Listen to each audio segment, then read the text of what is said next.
Welcome back to Toledo's most local 9 a.m. show. Good day. Well, if there is one thing you can say about Toledo, there are plenty of places to eat. But at the same time, the Glass City has lost some iconic restaurants as well. Yeah, so local history expert and author Ted Long joins us this morning with the new book, Table for None. This is a book about the lost eateries of Toledo. So Ted, good morning. Hi. Thanks so much for joining us again. Good to see you. So let's talk about it. Table for None. So a lot of restaurants in the Glass City that are no longer here. There are, and you know, I've lived here about 40 years now, and people in this town, they love their history, but they love their nostalgia. And when they start talking about restaurants from the past, they're thinking about their family because their family used to eat dinner there. And you could just see people get excited when they start talking about these restaurants that are long gone. Mm-hmm. Yeah, and even I'll see people chatting about it on Facebook. Hey, what was the name of that place that was over there? And then, you know, you get all these people commenting, and they all have their stories from there. Mm-hmm. So about how many restaurants are we talking about in the book? So we started off, believe it or not, with about 100. Wow. And we culled that list down to about 73. Okay. So, and that runs the gamut from, you know, mom and pop, you know, stores to the bigger, more, I guess, fine dining type establishments. And we run from 1848 up to the 1980s. Okay. Wow. Okay, nice. So let's dig into these stories a little bit. So one we were just discussing, because I have some good friends. They're related to the Dyers, and we had a former coworker who is a Dyer, and there was a restaurant. It was it like a seafood steak spot back in the day? Dyer's Chop House, yeah. Okay. Yeah, and known as a very nice fine dining establishment, but also really the place for power lunch in Toledo. It's where, you know, at noon you'd find, you know, the top business people exchanging ideas or doing deals. Interestingly, up till 1972, they did not allow women in until after 1:30 p.m.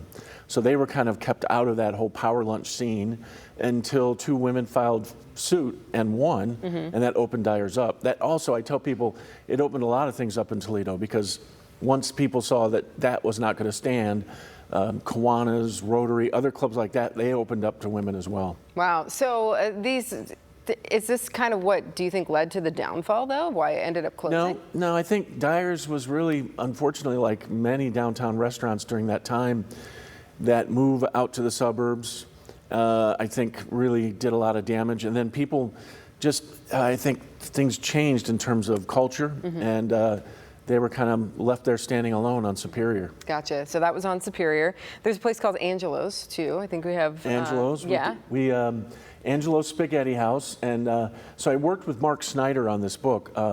When I was here last fall, I was doing the Toledo papers. And Mark had given me a lot of the ephemera I used for that book, and he kept bragging about these menus he had. And so we sat down one day, and this is one of the first ones he pulled out, because this was special to him in his childhood.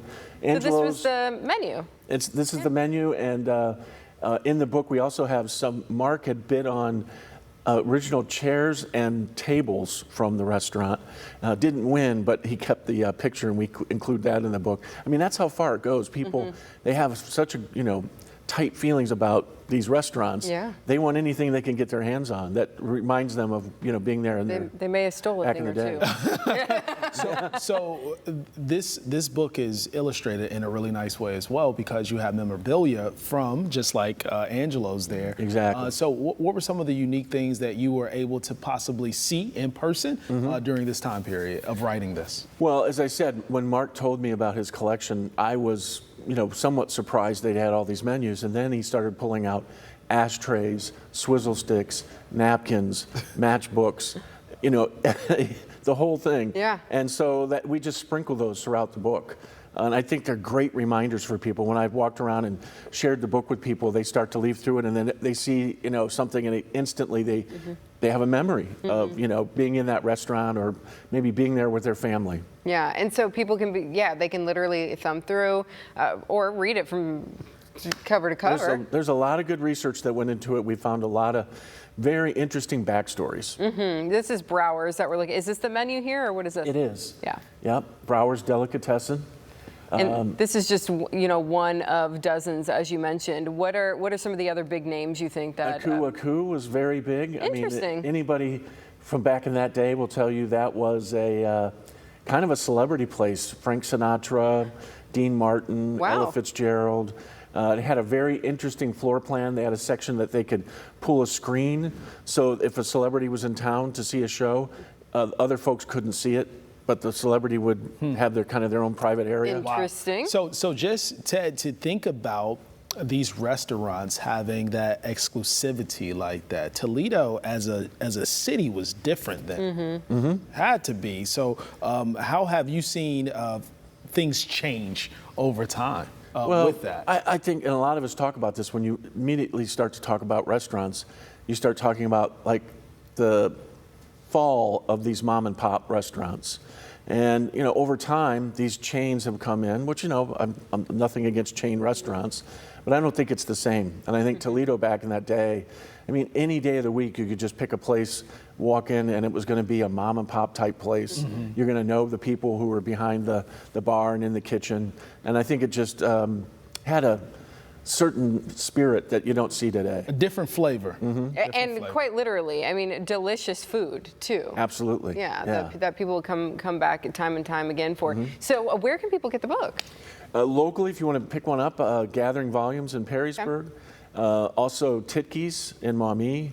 And then it's available on Amazon in both a soft cover and hardback. Really interesting stuff. Yeah, it is. It's great. Yeah. It's a lot of fun to do. A lot of memories for people are just going to unfold as they flip through this. Ted, thanks so much for being here today. Yeah, thank you. Appreciate it. Well, when we come back, Amanda's been on well-deserved vacation, so we're giving her a home hack break today. Thank you. We will revisit, however, some summertime hacks from seed-free lemonade to keeping your tank tops on hangers. Yeah, stick around for thumbs up or thumbs down when Good Day continues.